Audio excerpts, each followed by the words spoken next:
Madhurag gold and diamonds, Madhurag building, Kannur road, Chakkarakal.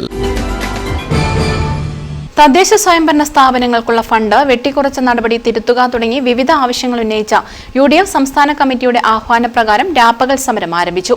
Kannur corporation UDF കമ്മിറ്റിയുടെ ആഭിമുഖ്യത്തിൽ കണ്ണൂർ കളക്ടറേറ്റിന് മുന്നിൽ ആരംഭിച്ച സമരം DCC president advocate Martin George ഉദ്ഘാടനം ചെയ്തു. അധികാര വികേന്ദ്രീകരണം അട്ടിമറിക്കുന്ന സർക്കാർ നയങ്ങൾ അവസാനിപ്പിക്കുക, പ്രാദേശിക സർക്കാരുകളുടെ സ്വയംഭരണ അധികാരം ഇല്ലാതാക്കുന്ന നടപടികൾ പിൻവലിക്കുക, ആശാവർക്കർമാരുടെ സമരം ഒത്തുതീർപ്പാക്കുക, റബ്ബർ ഉൾപ്പെടെയുള്ള കാർഷിക ഉൽപ്പന്നങ്ങൾക്ക് താങ്ങുവില നിശ്ചയിക്കുക, കർഷകരോടുള്ള അവഗണന അവസാനിപ്പിക്കുക തുടങ്ങിയ ആവശ്യങ്ങൾ ഉന്നയിച്ചുകൊണ്ടാണ് രാപ്പകൽ സമരം ആരംഭിച്ചത്. കണ്ണൂർ കോർപ്പറേഷൻ UDF കമ്മിറ്റിയുടെ ആഭിമുഖ്യത്തിൽ കണ്ണൂർ കളക്ടറേറ്റിന് മുന്നിൽ ആരംഭിച്ച സമരം DCC president advocate Martin George ഉദ്ഘാടനം ചെയ്തു. ഗവൺമെന്റ് എടുക്കുന്ന സമീപനം എന്താണെന്ന് നമുക്കറിയാം.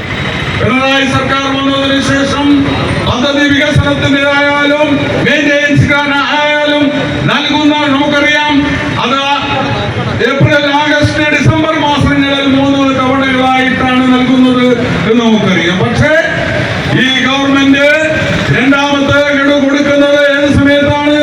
മാർച്ച് മാസത്തിലാണ്. അതായത് നീട്ടിക്കൊണ്ട് മാർച്ചിൽ കൊടുക്കുന്നത്, ഡിസംബറിൽ കൊടുക്കേണ്ടത് മാർച്ചിൽ കൊടുക്കുന്നു. മാർച്ചിൽ കൊടുത്തു കഴിയുമ്പോൾ എങ്ങനെ നടപ്പിലാക്കാൻ സാധിക്കും? ഇതാണ് ഈ ഗവൺമെന്റ് സ്വീകരിക്കുന്ന നിലപാട് എന്ന് നമുക്കറിയാം.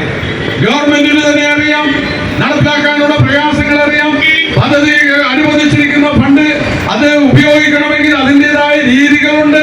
കിട്ടുന്ന ഫണ്ട് ഇന്ന് ഫണ്ട് അനുവദിച്ച് കിട്ടിയാൽ നാളെ എടുത്തിട്ട് ആ പരിപാടികളും പദ്ധതികളും ആവിഷ്കരിക്കാൻ സാധിക്കില്ല. അതിൻ്റെതായ ചുട്ടവും വട്ടവും നോക്കുമ്പോൾ ആ ഫണ്ടുകൾ എപ്പോൾ വിനിയോഗിച്ചു തീർക്കുവാൻ വേണ്ടി സാധിക്കും. മുസ്ലിം ലീഗ് ജില്ലാ വൈസ് പ്രസിഡന്റ് KP താഹിർ അധ്യക്ഷത വഹിച്ചു. CM ഗോപിനാഥൻ സ്വാഗതം പറഞ്ഞു.